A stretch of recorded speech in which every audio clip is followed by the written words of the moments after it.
4. Quand l'abbé Mouret ne sentit plus la teuse derrière lui, il s'arrêta, heureux d'être enfin seul. L'église était bâtie sur un tertre peu élevé, qui descendait en pente douce jusqu'au village. Elle s'allongeait, pareille à une bergerie abandonnée, percée de larges fenêtres, égayées par des tuiles rouges. Le prêtre se retourna, jetant un coup d'œil sur le presbytère, une masure grisâtre, collée au flanc même de la nef, puis, comme s'il eût craint d'être repris par l'intarissable bavardage bourdonnant à ses oreilles depuis le matin, il remonta à droite. Il ne se crut en sûreté que devant le grand portail, où l'on ne pouvait l'apercevoir de la cure. La façade de l'église, toute nue, rongée par les soleils et les pluies, était surmontée d'une étroite cage en maçonnerie, au milieu de laquelle une petite cloche mettait son profil noir. On voyait le bout de la corde, entrant dans les tuiles. 6 marches rompues, à demi enterrées par un bout, menaient à la haute porte ronde, crevassée, mangée de poussière, de rouille, de toiles d'araignée, si lamentable sur ses gonds arrachés, que les coups de vent semblaient devoir entrer, au premier souffle. L'abbé Mouret, qui avait des tendresses pour cette ruine, alla s'adosser contre un des vantaux, sur le perron. De là, il embrassait d'un coup d'œil tout le pays. Les mains aux yeux, il regarda, il chercha à l'horizon. En mai, une végétation formidable crevait ce sol de cailloux. Des lavandes colossales, des buissons de genévriers, des nappes d'herbes rudes, montaient sur le perron, plantaient des bouquets de verdure sombre jusque sur les tuiles. La première poussée de la sève menaçait d'emporter l'église, dans le dur taillis des plantes noueuses. À cette heure matinale, en plein travail de croissance, c'était un bourdonnement de chaleur, un long effort silencieux soulevant les roches d'un frisson. Mais l'abbé ne sentait pas l'ardeur de ces couches laborieuses, il crut que la marche basculait, et s'adossa contre l'autre battant de la porte. Le pays s'étendait à 2 lieues, fermé par un mur de collines jaunes, que des bois de pins tachés de noir, pays terrible aux landes séchées, aux arêtes rocheuses déchirant le sol. Les quelques coins de terre labourable étalaient des mares saignantes, des champs rouges, où s'alignaient des fils d'amandiers maigres, des têtes grises d'oliviers, des traînées de vignes, rayant la campagne de leurs souches brunes.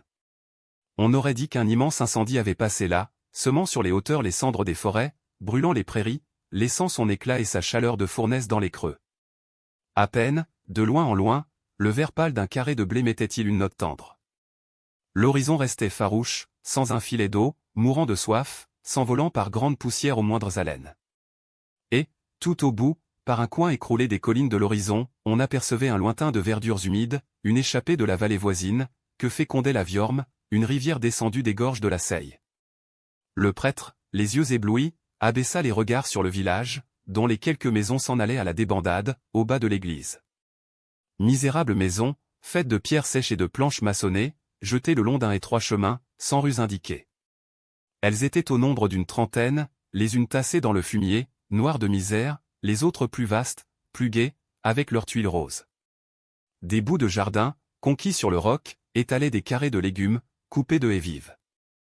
À cette heure, les arteaux étaient vides, pas une femme aux fenêtres, pas un enfant vautré dans la poussière, seul, des bandes de poules allaient et venaient, fouillant la paille, quêtant jusqu'au seuil des maisons, dont les portes laissées ouvertes bâillaient complaisamment au soleil. Un grand chien noir, assis sur son derrière, à l'entrée du village, semblait le garder. Une paresse engourdissait peu à peu l'abbé Mouret. Le soleil montant le baignait d'une telle tiédeur, qu'il se laissait aller contre la porte de l'église, envahi par une paix heureuse. Il songeait à ce village des arteaux, poussé là, dans les pierres, ainsi qu'une des végétations noueuses de la vallée. Tous les habitants étaient parents, tous portaient le même nom, si bien qu'ils prenaient des surnoms dès le berceau, pour se distinguer entre eux.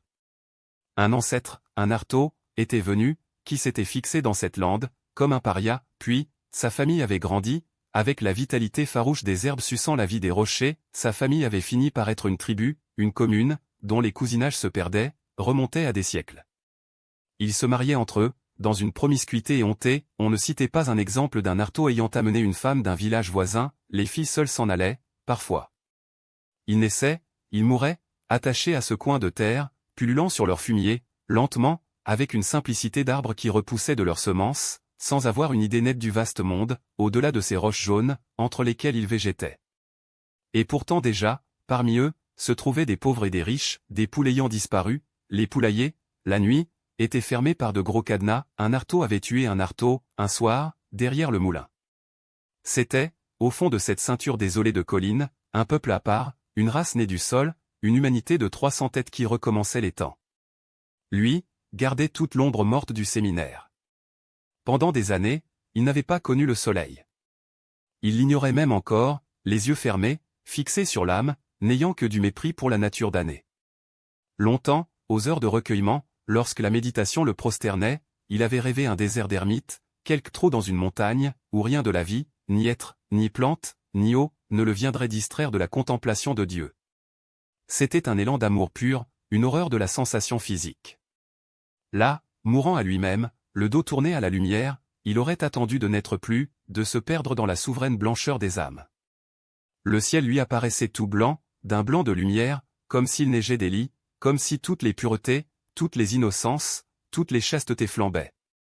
Mais son confesseur le grondait, quand il lui racontait ses désirs de solitude, ses besoins de candeur divine, il le rappelait aux luttes de l'Église, aux nécessités du sacerdoce. Plus tard, après son ordination, le jeune prêtre était venu aux Artaud, sur sa propre demande, avec l'espoir de réaliser son rêve d'anéantissement humain. Au milieu de cette misère, sur ce col stérile, il pourrait se boucher les oreilles au bruit du monde, il vivrait dans le sommeil des saints. Et, depuis plusieurs mois, en effet, il demeurait souriant, à peine un frisson du village le troublait-il de loin en loin, à peine une morsure plus chaude du soleil le prenait-elle à la nuque, lorsqu'il suivait les sentiers, tout au ciel, sans entendre l'enfantement continu au milieu duquel il marchait. Le grand chien noir qui gardait les Artaud venait de se décider à monter auprès de l'abbé Mouret. Il s'était assis de nouveau sur son derrière, à ses pieds. Mais le prêtre restait perdu dans la douceur du matin. La veille, il avait commencé les exercices du rosaire de Marie, il attribuait la grande joie qui descendait en lui à l'intercession de la Vierge auprès de son divin Fils. Et que les biens de la terre lui semblaient méprisables. Avec quelle reconnaissance il se sentait pauvre. En entrant dans les ordres, ayant perdu son père et sa mère le même jour, à la suite d'un drame dont il ignorait encore les épouvantes, il avait laissé à un frère aîné toute la fortune. Il ne tenait plus au monde que par sa sœur. Il s'était chargé d'elle, pris d'une sorte de tendresse religieuse pour sa tête faible. La chair innocente était si puérile, si petite fille, qu'elle lui apparaissait avec la pureté de ces pauvres d'esprit, auxquels l'Évangile accorde le royaume des cieux. Cependant, elle l'inquiétait depuis quelque temps, elle devenait trop forte, trop saine, elle sentait trop la vie. Mais c'était à peine un malaise. Il passait ses journées dans l'existence intérieure qu'il s'était faite, ayant tout quitté pour se donner entier. Il fermait la porte de ses sens, cherchait à s'affranchir des nécessités du corps, n'était plus qu'une âme ravie par la contemplation. La nature ne lui présentait que pièges, cordures, il mettait sa gloire à lui faire violence, à la mépriser, à se dégager de sa boue humaine. Le juste doit être insensé selon le monde. Aussi se regardait-il comme un exilé sur la terre, il n'envisageait que les biens célestes, ne pouvant comprendre qu'on mît en balance une éternité de félicité avec quelques heures d'une joie périssable. Sa raison le trompait, ses désirs mentaient. Et, s'il avançait dans la vertu, c'était surtout par son humilité et son obéissance. Il voulait être le dernier de tous, soumis à tous, pour que la rosée divine tombât sur son cœur comme sur un sable aride, il se disait couvert d'opprobre et de confusion, indigne à jamais d'être sauvé du péché. Être humble, c'est croire, c'est aimer. Il ne dépendait même plus de lui-même, aveugle, sourd, chair morte. Il était la chose de Dieu.